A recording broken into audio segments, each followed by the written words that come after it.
Em 1996, em parceria com o banqueiro Arthur Falck, a Globo criou o Papa Tudo, uma espécie de bingo virtual. Os bilhetes eram vendidos nos correios e casas lotéricas. Prometiam prêmios milionários ou dinheiro de volta no fim do ano. Globo e você, tudo a ver.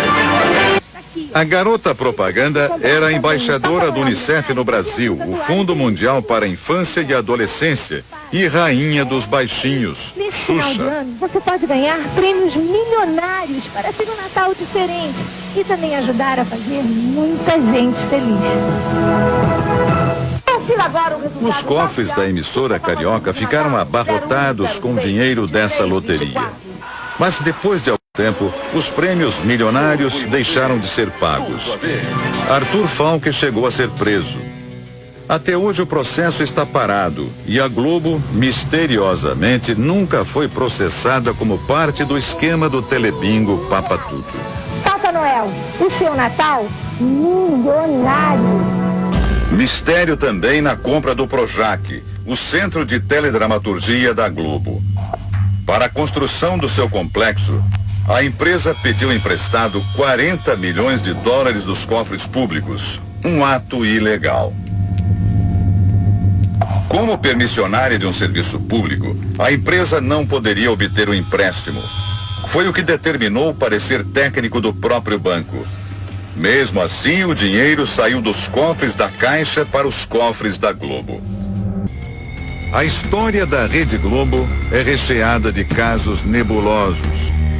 No topo da lista está a até hoje mal explicada compra da estação em São Paulo.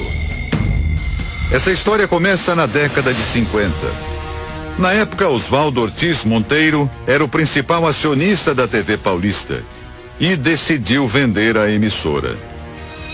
O empresário Vitor Costa Petralha foi o comprador. Só que ele não chegou a ocupar a cadeira de presidente.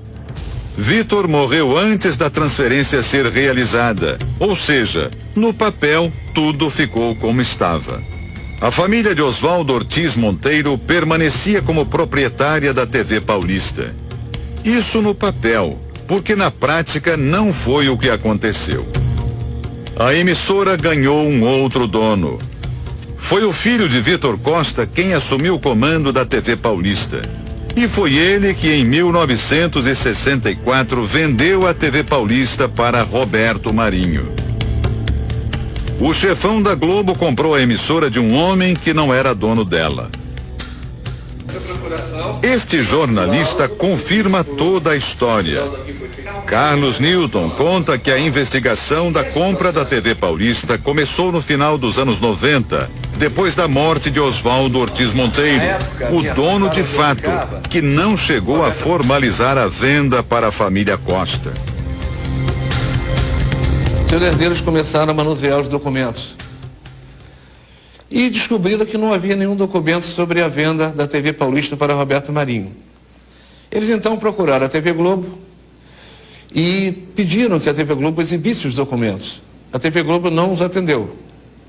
Eles então vieram ao Rio de Janeiro e entraram com um processo, uma ação de exibição de documentos que comprovariam a compra da TV Paulista por Roberto Marinho.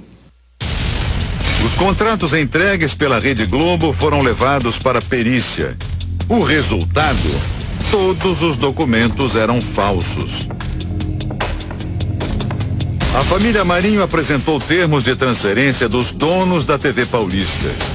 Um festival de erros grosseiros. Repare, os papéis foram assinados em fevereiro de 77. Nesta data, a TV Paulista já não existia mais. Chamava-se TV Globo. E o curioso, 2 nomes que aparecem nos termos já haviam morrido no ano da assinatura, como mostram as certidões de óbito. Se estavam mortos, como é que assinaram? Para justificar a transferência, os contratos foram assinados por Luiz Eduardo Borghetti.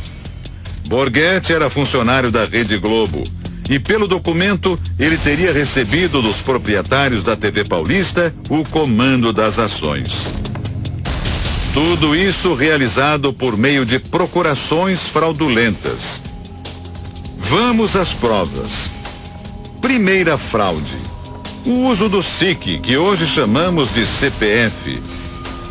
Os documentos foram assinados entre os anos de 53 e 64. Mas esse sistema só foi criado pelo governo em 1969, 5 anos depois.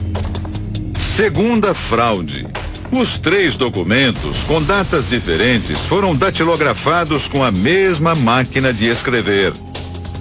Só que a máquina usada nesse documento de 1953 só seria criada no começo dos anos 70, 20 anos depois. Terceira fraude: os documentos que transferem todos os poderes a Luiz Eduardo Borghetti, funcionário da Rede Globo, não teriam sido assinados pelo dono da TV Paulista.